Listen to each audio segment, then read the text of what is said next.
Welcome Home, a podcast for veterans, about veterans by veterans, is a project of Willing Warriors and the Warrior Retreat at Bull Run.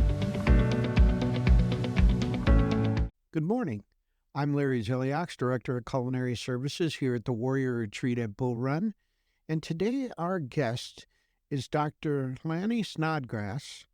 He's a Lieutenant Colonel, retired Army, and he's the author of a forthcoming book called The Ageless Call to Service. And I'm really excited about having him as a guest because he also holds a distinction that's very unique. He's the oldest American to have ever enlisted in the Army, and he completed Army Officer Basic at age 63. So I'm really interested in how that came to be and what his career was like joining the Army at age 63. But Doc, really appreciate you joining us today. Welcome to the podcast. Thank you. Well, my history is rather convoluted and lengthy.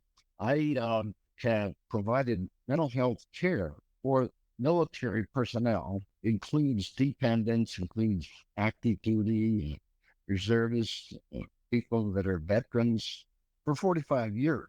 My beginning occurred when the Vietnam War was on, and I was finishing a doctoral program in psychology at the University of Oregon. I needed a job, like most people do, after spending a great deal of time and money in preparation for a profession or a career, such as a psychologist. And so anyway, I got hired as a psychologist in Bangkok.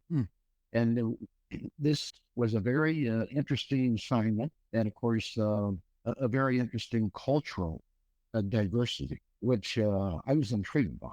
In fact, I embarked on my dissertation and on my research study while I was there. I began a cross-cultural study of nonverbal communication and dissonance, the difference between the East and the West. I won't go into the details about that, but most of my data for my dissertation came from Thailand, and the remainder came from Singapore. So who were you working for? Who hired you? Were you working for the military? I was working for International School Services, actually, which was based in Princeton, New Jersey. Okay. The International School was made up of 85% from military dependents. So in the bulk of this population that I was responsible for providing psychological care for would have been through the Department of Defense. At that time, during the Vietnam War, Bangkok was declared a safe haven city for the American families, and we used to refer to the fathers as the mothers, the wives and 9-month widows, who are holding on and keeping things calm and collected and safe while he was off to the jungles of Vietnam. It was after that I then embarked on medical school, and after medical school that I then started my internship and residency. And during my residency years at Mettingers, I really got very much interested in the working of Vietnam, with Vietnam vets and some World War II vets, and with the problems of PTSD. And so that became my learning curve in terms of really getting into integral problems of emotions, thoughts, and behavior associated with this horrible dilemma. Of course, over the years, my work with the military, I have had so many stories and heard so many anguishing remarks and thoughts about how their lives had been altered in not a good way, and the challenges were tremendous. To try to provide rehabilitation to a soldier that suffered not only physical wounds, but mental, emotional, psychological wounds that were terrifying, that were so menacing. So, after so many years, I mean, I really felt that I had something I owed to all of this that I had experienced. Mm-hmm. And what I really felt I owed was joining the Army. I had to wear that uniform, and my discomfort chased me through most of my career until at age 63. I said, okay, I'm going to do this or die. And at that time, I was diagnosed with a heart condition. I had a problem with sick sinus syndrome. I was skipping beats, over 3 seconds between beats, and my base rate of 43. It wasn't because I was in great shape. Mm. My surgeon said, "Yeah, you need a pacemaker now." Well, the military said, "No, Snodgrass, if you get a pacemaker, you can't serve." So I said, hey, I'm not going to give this up. If I can go down there and do my training and become a military doctor and active duty and wear that uniform, I will do it. So help me God if it takes my life. And that's what I did. And so this was right after 9/11? Well, it was 2004. It was really right after, we had just sent 130,000 soldiers over to Iraq. Yeah. And then the coalition forces, I mean, with everything, it was over 250,000, probably near 300, considering all how I had taken the oath at age 60, but I received orders. I received a letter from command saying, "No, Snodgrass, you've reached the age of retirement," and it was a mistake. A recruiter, made a mistake. You can't join. So I marinated for 3.5 years, and finally it was, Pentagon finally thinking, well, he has a very important specialty, and we don't have enough psychiatrists. So they waived the age restrictions finally, but of course, by that time, I did have the heart condition. However, that didn't dissuade me. I went anyway. Yeah, they give out a waiver for anything. You just gotta push them. But I've seen guys with brain waivers, so Yeah, that's you can get in. That's amazing. It is quite an amazing story. I mean, they thought that I was taken to the emergency room twice through the desert experience of going through what basic we had, and I just had such a rough time keeping up with the rest of the soldiers, or I should say, service members. We were just going through the rigmarole of the obstacle course and pulling the 150-pound mannequin under barbed wire over top of a 6-foot wall, and this sort of 60-year body with not hitting on all cylinders, certainly with the hard skipping those beats became a problem. But I made it fine. Where'd you do the basic? And so that was down in Fort Sam Houston. Okay. And Camp Bolus was the name of that area out there in the desert. Yeah. They use. I've been there. Yeah. It's a godforsaken place. Yeah, when I was in the Air Force. We trained there for air base ground defense at Camp Bolus. Up in there. Yeah. Well, the picture on the front cover of my book has been changed. The publisher out of London decided they wanted my battle buddy with me on that picture. And I had told them months ago, I said, listen, there's only one way that picture can be there. I have to reach that, and I have to make sure that I have the permission of that person to do this. And I had tried for 3 years to get a hold of my medal, and it was just, it wasn't happening. And here we are 2 weeks ago, midnight hour, might call it, and I get a call from my battle buddy. And so it's all happening there. You just, sometimes you can't choose the time, but the time happens, and you kind of wonder yourself, well, how did this really come about? And it's amazing. It's so anyway.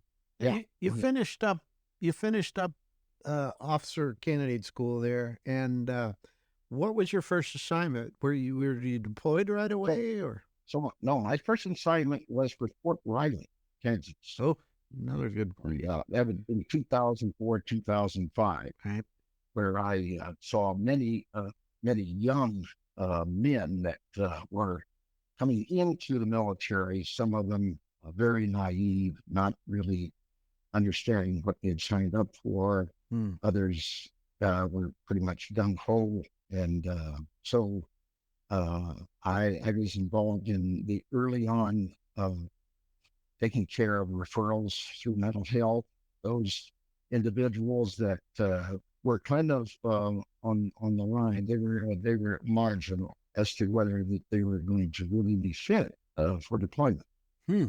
So I made decisions, fairly quickly on screening that particular problem. Right. And so after Fort Riley, where did you go then? Were you ever deployed? So then, well, I was assigned for my summer duties because as a reservist, you do have training that occurs annually, and that was in Germany. That was in that was in Heidelberg, the Medac hospital. Nice. But I got my orders for deployment in 2008. Okay. And they had scheduled me for deployment in Iraq. But when I checked in there at launch school and they looked at my medical records, they said, well, we don't have a field hospital in Iraq. And if there's an emergency and we've got to take care of a cardiac procedure on you, so that just wouldn't be the place for us to deploy. So they left me in launch school. Okay. And I had some other assignments, volunteer assignments. They had a doctor up at the Mons. That's just Supreme High Command post up there in Belgium. Mm-hmm. And she had a family crisis and had to leave. And I said, sure, I'll fill that spot. And so the commander said, well, Colonel Snodgrass, you did a good job there. The doctor down in Chinzad, he's got assigned, he's got orders to go to Afghanistan. Would you take his place? I said, sure, I'm on. So I got some good assignments. I got to see a lot and experience, what war does to change and alter emotions and people's sense about their security and sense about their confidence, especially those that are involved in some very tragic experiences of life and death, and their buddies been killed, and just right in front of them. And what that does to some individuals, young soldiers that are good soldiers, but confronted with such raw carnage, trauma that has to be dealt with. Sometimes you have to hospitalize these soldiers. They have to be treated inpatient intensively. So in Germany, for our listeners, kind of give them a lay of the land. Germany really is the transit point for soldiers that were wounded coming out of Iraq and Afghanistan. They would be stabilized in country and then flown to Germany for further evaluation, treatment, to decide then what stateside hospital might be appropriate based on their medical condition and their wounds and things like that. And I'm assuming that you saw a number of patients there for PTS, that pretty much every patient that came through there was rampant. Yeah, it certainly was, especially in launch school. Yeah, the launch school hospital is massive. It's absolutely massive. A field hospital that, my goodness, if you would walk the corridors of launch school hospital, it would take you 3 miles. 3 miles. They have built that kind of after the tunnels in Bataan, where they have all these parallel structures that are separated by space so that no one terrorist or no one bombing could obliterate the entire hospital. Sure. It could not. And that was for safety purposes and to secure as much as they could. But yeah, the buses would come, during the night, all night long, filled with wounded to the hospital. It's just occurring all the time. It was such an impressive experience to witness and view this and be a part of the caring and healing of these service members. I felt honored to be really. Well, I'm for one, I'm really excited about the book. It's going to due out in September, and right, it'll be available on Amazon. Like I said, I'm going to have a link to the book so our listeners can buy it and read it. So the book examines both the upper and lower limits on military service and the implications of outdated age-related service criteria, most of which was enacted more than 100 years ago. Sending in the 18, 19-year-old teenagers to do so much of the combat, really self-sacrifice, hard stuff. And you ask yourself, why have we not examined this? Why have we not had a debate? Why has this not been something to give real priority to? And it's certainly overdue. I think probably any commander or sergeant, would say, well, probably it's because these 18, 19-year-olds are fearless. They're fearless. And they don't really know the actual value of life. And so I bring out research that has been discovered in terms of development, the prefrontal cortex, what that means in terms of maturity. Until you're 25, you pretty much have an underdeveloped prefrontal cortex. That prefrontal cortex has to do with the delay in reflection, because the underdeveloped prefrontal cortex, that's where you have a person who has less time to think about what they're going to do and how they're going to provide an action. So the delay is very short. I think that has some implications about why we are sending in the 18, 19-year-olds. If you look at Vietnam, the average age of the soldier was 18, 19. Yeah, they were very young. 30% of those came back with PTSD, post-traumatic stress disorder. Yeah. Well, I think it's even underreported too. I mean, anybody with a combat wound, almost everybody we see at the hospitals, like Walter Reed, if you're looking at a soldier with a combat wound, such as an amputee, you're also looking at post-traumatic stress as well as a traumatic brain injury, because it's almost impossible to receive that kind of wound without the other inflictions.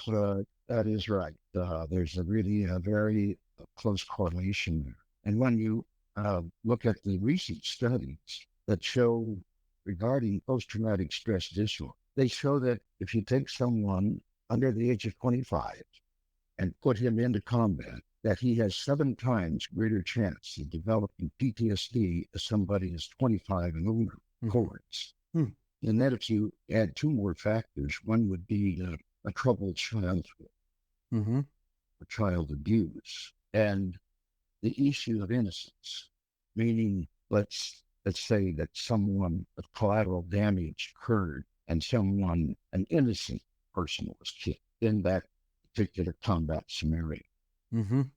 That together would bring the percentage to 97% chance of PTSD. Well, I just mentioned some of these facts to illustrate the importance of the perspective of considering combat and age service in that kind of a highly intensive and stressful element. I wonder though. I mean, I'm not even sure it's possible to have an older enlisted force, in the sense that if you're looking at 25 and older, then you're talking about trying to recruit into the military individuals who have gone to high school and graduated and either went into college or didn't. They're settled into some sort of lifestyle that well, would be hard to recruit from, I would think. Yeah, I do think that, given the involvement of maternity, of the brain, and of that particular aspect, the prefrontal cortex of the brain, I think that, the teenagers, I would err on the side of safety and be conservative, and somewhere between 20 and 25. But sending the teenagers in, I have concerns about that. Yeah. Well, listen, I'm looking forward to getting the book. I can't wait. Sure. It's fascinating, and I really appreciate you taking the time to come on and talk to us about not only the PTS and the book coming out, but this idea that you would enlist in the Army at age 63 is just It's just crazy to me. I really applaud you for that. I couldn't even imagine what that was like. Well, that was, I'm sure a lot of my peers would agree with you, and would say they would never do it. At least, certainly not considering the cardiological issues of my health. Yeah, it was crazy. So, well, Doc, I really appreciate it. Larry, I wouldn't take it back for anything, truthfully. Yeah, I would not. Yeah, almost everybody has been in one of the most important things, meaningful things I've ever done in my life. I think most people that serve in the armed forces feel the same way. I know. Well, there's no fraternity that matches that outside of the military. No, I think so. The tribe is strong, for sure. Sure is. Well, thank you for joining us, and the book will be out in September. And yes, it's actually released in July in London. Okay. And then it will be given to the Philadelphia office, which will then print it for the United States, and that will be then in September. That's right. Great. Can't wait. So, well, thank you, and I appreciate your feedback. Yeah. Oh, for sure. Sure. I'll be in touch. For sure. I might even send you my copy to have you sign it. Oh, I'll surely do that. And thank you so much for the opportunity today. Yeah. To discuss this. Well, for our listeners, we'll have another episode next Monday morning at 5 a.m. If you have any questions or suggestions, you can reach us at podcast@willingwarriors.org. Until then, thanks for listening. The Welcome Home podcast is brought to you by Willing Warriors, a nonprofit organization serving active duty service members and veterans since 2012. To learn more, please visit our webpage at willingwarriors.org.